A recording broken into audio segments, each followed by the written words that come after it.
مینه او درنښت. سلامونه ګرانه اوریدونکو، ایله لرم روغ جوړ او خوشحاله اوسئ او دغه کانال ځان سره سبسکرایب کړئ، خپل ملګرو سره یې هم شریک کړئ. له دې کانال څخه هم په پښتو ژبه او هم په دري ژبه ریښتیني داستانونه خپریږي. نننی داستان له دې ځای څخه پیل کیږي. له باران څخه ناوې ته کېناستمه. زه د ماشومتوب څخه سرشار، ضدي او بې پروا نجلۍ ومه. ما د ماشومتوب څخه خپل په زړه کار کول، د چا خوښه مې نه منل. ازادي مې خوښېدله. نوم مې نورزیا ده. ما میره هم درلوده. ډېر خویندې ورونه مې وو. د ټولو خویندو منځ کې زه فیشني او سټایلي ومه. ډېر مې خوښېده نوې جامې واغوندم، مګر زما دغه هیله په ماشومتوب کې پوره نه شو. ماشومتوب کې تل لیلامي جامې مې اغوستله. کله چې لږ غټه شومه، مور به مې چې ماته حمام راکول، لیلامي جامې یې راته راکول. ما 2 ورځې ژړل. مور مې مجبوره وه چې زاړه جامې موږ ته واخلي، ځکه پلار مې ویل همدومره کار کوم چې ستاسو خېټه مړوم. همداسې وخت تېرېدو سره یوه ورځ ما کوڅه کې لوبې کول. غرمه وه، څوک کوڅه کې نه و. زموږ د همسایه هلک لاس کې ډېرې پیسې وې. ما ورته ویل 1 سلګون خو راکړه. هغه هلک ویل چې 1 مچوکه راکوې، درکومې. ما ورکړه. هغه 1 50 راکړه. لاړمه، په هغه پیسې بنګړي مې واخیسته. کله چې کور ته راغلمه، مور مې راته ونه ویل چې دغه بنګړي دې له کومه کړي. سبا کله چې مکتب ته تلم، بیا د همسایې هلک راته وویل ما 100 روپۍ وغوښته. هغه هم راکړل. زموږ د همسایه هلک خپل بل ملګري ته ویلی و چې داسې جنۍ ده. هغه هلک د مالدار سړي زوی هم و. ما ته یې ویل چې زرګون درکوم، ما سره ځې؟ ما ویل هو. هغه غټ هلک و. همداسې ډېرو هلکانو سره تلمه د پیسې لپاره. یوازې مچکه مې ورکول، بل کار مې نه کوو. هغه پیسو باندې ځان ته مې جامې او خوراکي شیان اخیسته. نوی پیغله شوې ومه چې پلار مې زه یې نامزاده کړمه. کور کې حتی مور مې هم خبره نه وه. پلار مې راغی، ویل نورزیا مې ورکړه. زه د عشق عاشقي جنۍ نه ومه. زما یوازې لوکس نوې جامې خوښېدل. خو زما نامزاد کورنۍ راغی مونږ کره، ویل چې واده کوو. پلار مې ویل سمه ده. په واده کې خرید یې راته وکړ. نوې جامې یې راته واخیسته. زه هغه شیانو ته خوشحاله ومه. واده مې وشو. زما د خاوند کور په فراه ولایت کې و. واده مې وشو. خاوند مې ولیده. ښه و. خاوند مې زه یې بازار ته نه پرېښودلمه. ټوله ورځ کور کې به ومه. مورو خویندو ته مې زنګ وهل او خبرې مې کوه. خاوند ته به مې چې ویلې داسې شی راته راوړه، هغه به ویل چې پیسې راسره نشته. یو ورځ زه یو شمارې ته مې زنګ ووهل. هغه شمارې ته د ساعتېرۍ لپاره. زړه مې تنګ شوی و. کله چې زنګ مې ووهل، یو سړی جواب وکړل. ما ریشخندي کوه او ټوکې مې کول. سړی هم غوږ نیولی و. زنګ مې کټ کړه. سبا هماغه شماره راته زنګ ووهل. ویل نن دې تا ته په تمه ومه، زنګ دې ونه وهه. ما ویل چیرې ژوند کوې؟ هغه ویل فراه کې. ما ویل ځه دروغجنه. ویل دروغ نه وایمه، دوکان لرمه، راشه. ادرس یې راکړل راته. ما خپل خاوند ته ویل سبا زه بازار ته ځمه. خاوند مې جنګې شروع کړل چې ته پښه دې بیرون کېده، پښې دې ماتوم. کله چې خاوند مې لاړ زه هم لاړم بازار ته. سړی ته مې زنګ وواهه چې راغلی یم. هغه سړی ووته سړک سر ته. کله چې ما ولیده سړی نه یو ښکلی او جذاب هلک و. لاړم ورسره. د سیمسارې دوکان یې درلودل. زما عادت داسې و چې هېڅ هلک ته زما نه خوښېدل، مګر کله چې دغه هلک مې ولیده زما په زړه کې شور احساس پیدا شو. هلک راته ویل خوښه کړه واخله هر شی چې اخلې. ما ویل پیسې راسره نشته. هغه کڅوړه یې واخیسته ډک کړ د آرایشي مواد څخه. ویل راځه هوټل ته لاړ شو ډوډۍ به وخورو. لاړم ورسره هوټل ته.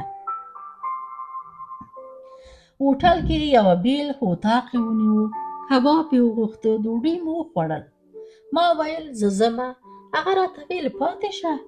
ما ویل څه وکړمه چې پاتې شمه ډوډۍ ومه خوړه. ویل ګورو. په دې خبره یې لاړم غېږ ته یې.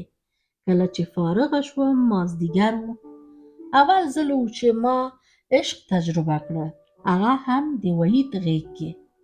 ما ورته ویل که خاوند مې خبر شي ما وژني. کته شومه د هوټل څخه زر زر کور ته لاړمه. کور کې خواښې او اندرور مې راته ویل چې لونډه سره دې تللی وي. کله چې خاوند مې راغی مور یې ورته ویل نورزیا شین سهار تللی و ماښام راغله یو غټ پنډ سره. خاوند مې زه یې ووهلمه. ما هم ورسره سم غېږ یې نیول. خاوند مې زما په وهلو ستړی شو لاړ ویده شو. کله چې ویده شو ما وحید ته زنګ وواهه. زر یې تلیفون اوکې کړه. ما وحید ته ویل خاوند مې زه یې ښه نرمه کړمه. وحید ویل رښتیا؟ وحید رښتیا مینه راسره وه. نو زه یې بازار ته ونه غوښتلمه. ما ته یې پیسې د کراچیوانانو په لاس کې لېږل چې زما خواښې او اندرور پوه نه شي. وروسته له هغه چې خاوند مې غوښتل ما سره کوروالي وکړي ما نه پرېښوده. بیا زه یې وهلمه. ما وحید ته ویل. وحید ویل راځه تښتو ایران ته. زموږ یوه لرې همسایه ښځه وه. هغه راته ځان ډېر مهربان معرفي کول. وحید راته ویل یو هفته صبر وکړه زه مې کار خلاص کړم بیا زه ایران ته ځو دواړه. هلته زما خاوند ویل چې کابل ته ځو پلار کره دی بیایم. زه حیران پاتې وم. خاوند ته مې ویل زه کابل ته نه ځمه. خاوند مې ویل څه خبره ده زه د پلار کره بیایم ته انکار کوې. خاوند مې زما موبایل واخیسته. خاوند مې ویل بله ورځ کابل ته ځو. زما سره نه موبایل شته چې وحید ته احوال ورکړمه. که کابل ته لاړه سم څرنګه بیا کار مشکل کېږي. لیونۍ شومه له ډېره سوچ. ځان سره مې ویل زه هغه همسایه کره چې تل ځان یې راته مور کول لاړمه. هغه ته مې ټوله کیسه وکړه. هغه راته موبایل راکړه. وحید ته مې زنګ ووهله. وحید ته مې ټوله کیسه وکړه. وحید ویل کوشش کوم چې 2 ورځې کې د ایران تګ کار برابر کړم. او د خاله څخه مننه وکړه چې ما سره یې مرسته کړې ده. خاله موبایل یې واخیسته او خپل زوی ته یې ویوړ. ویل دا موبایل زما د زوی ده. خاله خپل زوی سره مشوره کړې وه. د خاله زوی موټروان و. ښځه یې هم درلوده. 5 بچیان یې وو. خاله خپل زوی ته ویلی و چې نورزیا درته په نکاح کومه. زوی هم خوشحال شوی و چې تیاره مړۍ ده. ما خاله ته ویل چې انګور دې زما خسر خیل ته ونه وایي چې زه دلته یمه. خاله قسم وکړ. خاله ویل نه لورې سر مې ورکومه تا نه ورکومه. خاله پوهېده چې مستې زما ډېر خوښېږي. شپې ډوډۍ وخت کې مستو کې د خوب دوا یې اچولی و راته. زه پوه نه شومه. مستې مې وخوړه. کله چې خوب راغی داسې خوب چې هېڅکله داسې خوب نه و راغلی.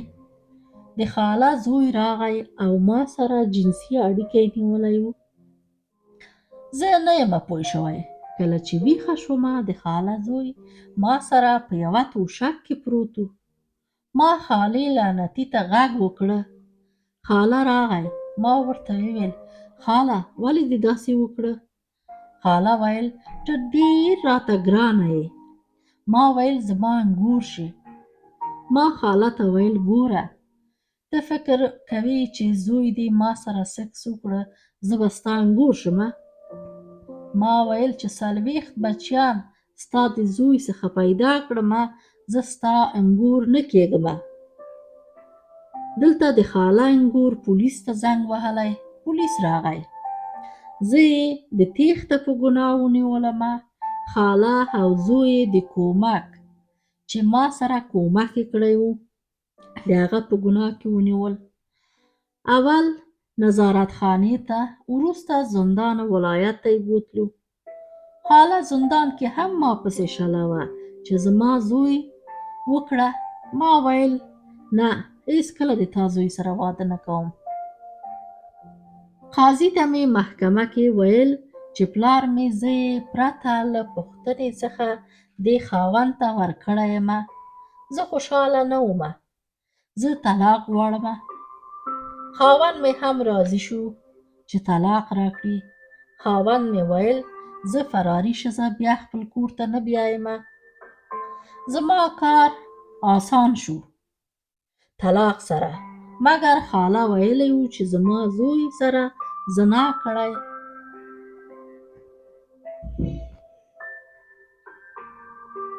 ویل ستا زوی کومه مګر چې دلته راغی اوس منکره شوه. زما کار یې خاله سخته کړه. کله چې وحید خبر شو چې د خاله زوی سره ما زنا کړی وحید هم لاړو رانه. پلار مور مې هم راته مرور شو چې تا د مونږ پوزه پرې کړه ولې وتښتېدې.